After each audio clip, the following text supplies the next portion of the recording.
تو ہم نے ٹکڑے ٹکڑے کر دیا.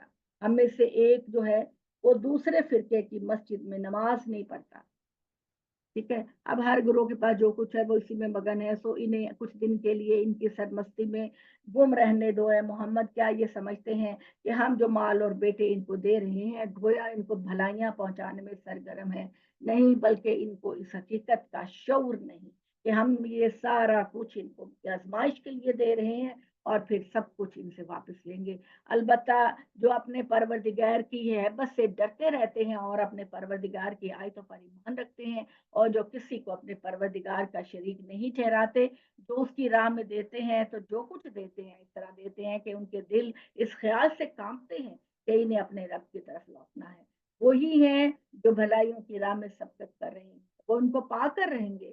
حقیقت یہ ہے کہ ہم کسی پر اس کی طاقت سے زیادہ بوجھ نہیں ڈالتے. اور ہمارے پاس ایک کتاب ہے، یعنی اللہ کا رجسٹر، اللہ کا اپنا رجسٹر، جو بالکل ٹھیک بتا دے گا کہ وہ دنیا میں کیا اعمال کرتے رہے اور کسی انسان کی اس دن اس کسی بھی عمل کی حد تلفی نہیں جائے گی. چھوٹے سے چھوٹا عمل بھی چاہے انسان خود اس کو بھول بیٹھا ہو، اللہ اس کی جزا دے گا. نہیں، یہ منکرین اس کو نہیں سمجھتے، بلکہ ان کے دل اس سے غفلت میں پڑے ہوئے ہیں. اور یہی نہیں، ان کے مشاغل اس کے سوا ہیں جو انہی میں پڑے رہیں گے، یہاں تک کہ جب ان خوشحالوں کو ہم عذاب میں پکڑ لیں گے تو یہ فریاد کرنے لگیں گے، سنو اب آہو فریاد کا کوئی فائدہ نہیں، ہماری طرف سے تمہاری آج کوئی مدد نہیں کی جائے گی، میری آیتیں تمہیں سنائی جاتی ہیں. تو پیغمبر صلی اللہ علیہ وسلم کا مذاق اڑاتے ہوئے اسے تکبر کر کے الٹے پاؤں بھاگتے ہو، گویا محمد تم کو کوئی قصہ کہانی سنا رہے ہیں. پھر کیا ان لوگوں نے اس کلام پر غور نہیں کیا جو ان کے پاس کوئی ایسی چیز آ گئی ہے جو ان کے اگلے باپ دادا کے پاس نہیں آئی، یا انہوں نے اپنے رسول کو پہچانا نہیں اس وجہ سے ان کے منکر ہو گئے. رسول تو بچپن سے ان کے اندر موجود، رسول کی تو اٹھنا بیٹھنا کھانا پینا رویہ سیرت کردار سب پہلے دن سے لے کر بڑے ہونے تک ان کے سامنے ہے. اس کو بہترین انسان کہتے ہیں اور آج اس کا انکار کرتے ہیں. کہتے ہیں کہ اس پر جو کچھ جنون کا اثر ہے، ہرگز نہیں. محمد تمہارے لیے جو کچھ پیش کر رہے ہیں اس میں سراسر سچائی ہے، اور یہ لوگ حق سے بیزار ہیں اس لیے کہ ان کی خواہشوں کے خلاف. اور واقعہ یہ ہے کہ اگر حق کہیں گے ان کی خواہشوں کے مطابق ہو کر پیچھے چلتا تو زمین اور آسمان اور جو ان کے درمیان ہے سب تباہ ہو جاتے. نہیں، یہ کسی قصہ گو کی کہانی نہیں، بلکہ ہم نے ان کے پاس انہی کے حصے کی یاد دہانی لائے ہیں، مگر یہ ہے کہ اپنی ہی یاد دہانی سے منہ موڑ رہے ہیں.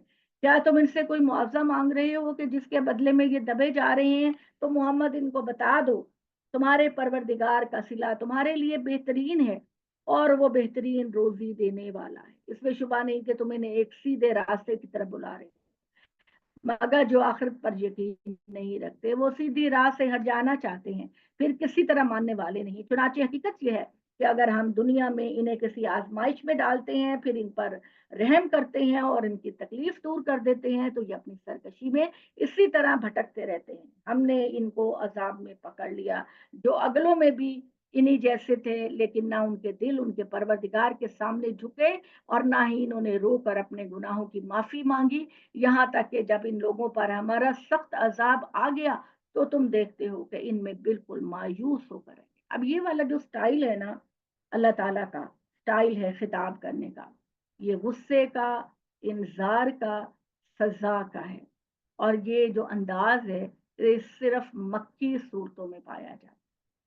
یہ جو انذار کا طریقہ ہے نا کہ میں تمہیں پکڑوں گا اور میں تمہیں یہ سزا دوں گا اور میں تمہیں زنجیر میں باندھ دوں گا اور تمہیں، یہ والا اگر آپ غور کریں تو یہ سارا سٹائل مکی صورتوں کا ہے. مدینے کی جو صورتیں ہیں اس کے اندر جو زیادہ تر ہے وہ اہل کتاب کو کہا جاتا ہے کہ تم نے جو اللہ سے وعدہ کیا اس کو پورا کرو، اور تم نے اپنے نبیوں سے یہ وعدہ کر رکھا تھا کہ محمد صلی اللہ علیہ وسلم کی تصدیق کرو گے اور قرآن کو مانو گے، اور تم منافقت کر رہے ہو. تم پہلے بھی یہی کچھ کر چکے اور اب بھی یہ کر رہے ہو. اب اس ساتھ اس میں یہ ہے کہ بھی تم زکوٰۃ دو، روزہ رکھو، حج کرو. اب یہ والا جو دین ہے یہ مدینہ میں نازل ہوا. تو مکہ میں چونکہ یہ بات میں آپ سے اس لیے کہہ رہی ہوں کہ مکہ کا خطاب چونکہ نبی صلی اللہ علیہ وسلم کی قوم کے سامنے تھا تو وہی والا سٹائل ہے جو باقی قوموں کے لیے تھا